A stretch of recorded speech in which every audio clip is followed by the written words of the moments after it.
What's going on YouTube? Steven of Salon Guy here, and in today's video, I'm going to be showing you guys how to layer an undercut haircut. So I've realized, because not only have I gotten a lot of comments about this, I've also realized that a lot of people aren't layering undercuts. And I've had many clients come to me over the years who have gone to other stylists or barbers, and basically they just say they're creating like a bowl of my head. And as you know, in a lot of my videos, I'm big into layering. So what I'm gonna do today is really help you understand what that means, the whole process of layering, and how to actually layer an undercut. So whether you're a client watching this, you'll have a better understanding of why you should do this, or if you're a stylist or barber, hopefully this can help you. If you don't layer the undercuts, what's gonna happen is the hair is just gonna lay very, very heavy, and it may look like you have a bowl on your head. Now, if you have wavy hair, you may not want to get a lot of layering because that may actually cause it to bounce up a lot. If you've got thick hair and you want to have some movement to it, then that's the time to actually get it layered.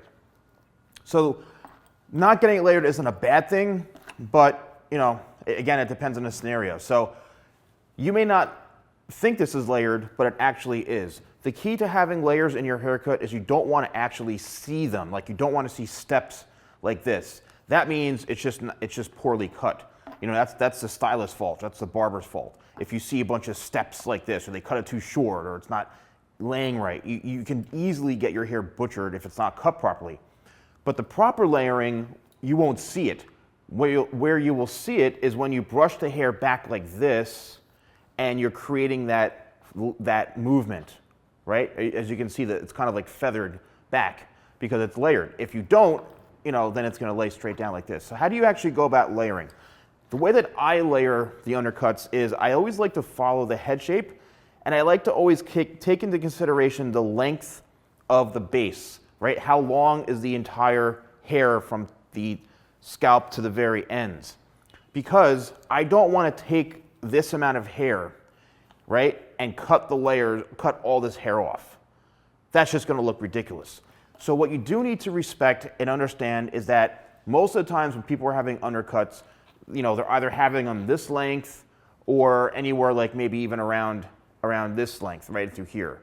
But the point is, I want to be able to slick it back and wear it maybe a few different ways. So you need to respect that and not cut the layers too short. So what I usually do is I'll bring the hair out straight like this. I'll see where my base is, right? The base is the length from the very bottom. And then what I'll do is I'll cut above that. So what I'm doing is I'm just creating a little bit of movement in through here. And I start in the back like this. And I'm just going to follow the back section right here. Then I'll do the same thing on the other side. Comb it straight back. There's the guide from before. And I'm going to cut. Again, it's not going to be a whole lot of hair, and don't worry about that. Even some layering is better than nothing at all. Trust me. Like I said, I've seen this many, many times where the hair is not layered, and it just is an absolute nightmare. All right? So I'm going to bring the head down a little bit right here. Now it's time to connect this into this. And this is where I think a lot of people have challenges sometimes. So what I like to do is I like to follow the head shape and the pattern of how the hair is growing. Because what we need to do is make sure that this is an even connection from this part into the top. This is the back, this is the top. And they need to work in sync together. Then what I'll do is I'll take this hair up here. Again, just connecting. And even though it's a little bit of hair that I'm cutting, it's still very, very important, right? So now we're dealing with the top back of the head, and you can see there it is, the hair is going to drop down, and this right here is what we need to focus on, this longer bit right there. Let's hold on to that as our guide. We're going to take this and comb it straight up. There's the previous hair we cut before. We're not going to cut that, and we're going to cut straight across. Now I'm cutting, technically this is cutting vertically because we're cutting this way. There is the guide, and now we're good to go. So technically now we are fully blended from the back to the top. What I like to do next is take a mohawk section or a section right down the middle of the head on the top.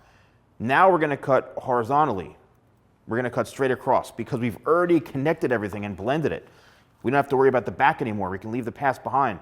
So now we're gonna comb it straight across, or comb it up and cut straight across, just like that. Right? Hold on to a piece as your guide. And last but not least, we're gonna comb it straight up and cut. Now, the magic isn't over yet, right? You may think that, oh, you just layer the whole thing. Not necessarily. You just did the top. Don't forget, there's the corners and the sides. So what do you do then? Is you start right in the back again, and this is very, very crucial as well. So now we're working on the corners. Now you can see here, here's the base, there's where you cut before, and you may not be able to see that, but there's some longer hair right there. That's the corner. That little area is what's important, and it's gonna help keep the hair moving. Now we're on the very sides. So top, corner, sides, I just cut that little bit off right there, and now it's fully connected and fully layered from the top all the way down to the bottom, right? We have a little more hair there. I'm holding on to this. Let's bring the hair straight out now to the sides. There's the base. There's that little bit of hair we need to cut. So this is a pretty seamless process. If you don't get this done, again, your hair may not lay properly. Now, do all barbers do this? I don't know. Do all stylists do this? I don't know. I can't really predict how other people are gonna cut your hair, and I apologize if you get a bad haircut or people who don't know this, but that's hopefully where people can learn, and I really hope that this is gonna help a lot of people too. So now we're in the very front. Again, let's comb this. There's the corner. I'm holding on to that section, and now we're going into the sides, bringing it straight out like that. There's the base, there's that little bit right there. And ladies and gentlemen, this side right here is fully layered. And as you can see, the hair is going back. But if we comb it straight down, you see absolutely nothing. And that's what we want. We want to see no steps, no chomps in the hair. But when you do layer it, it's going to allow your hair to actually get more volume, especially when you flip the hair around to the other side. And let's see what that did. I didn't layer this part. Basically, I do the same thing on the other side, but here's what's gonna happen when you have layers. Look at all that volume you're getting right there, right? That, and look, here's that shorter piece. The shorter pieces are right in through here from before. So when you layer the hair, it's gonna help to create some movement and a little bit more texture. Let me know in the comments below if you found this video helpful. Let me know if you're a stylist, let me know if you're a barber, let me know if you're a client, and I hope this video really came in handy to you guys. So thank you guys so much for watching. Don't forget to like, comment, and subscribe, and I'll see you next time for more videos with The Salon Guy.